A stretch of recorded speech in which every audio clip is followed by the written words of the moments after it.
بسم اللہ الرحمن الرحیم۔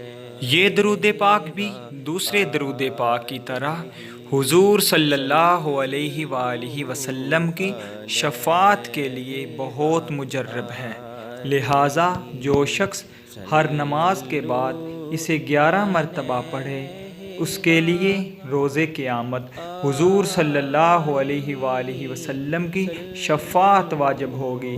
اس کے علاوہ اس کی کثرت رزق میں اضافہ اور زیارت نبی صلی اللہ علیہ وآلہ وسلم کا باعث ہے۔ اللہم صلی وسلم وبارک علی حبیبک شفیع المذنبین وعلی آلہ واصحابہ اجمعین۔ اے اللہ، درود و سلام اور برکت بھیج اپنے حبیب شفیع المذنبین صلی اللہ علیہ وآلہ وسلم پر اور آپ صلی اللہ علیہ وآلہ وسلم کی آل پر اور آپ صلی اللہ علیہ وآلہ وسلم کے تمام اصحابہ رضی اللہ تعالی عنہ پر۔ حوالہ فضیلت و عظمت درود شریف، خزینہ درود شریف۔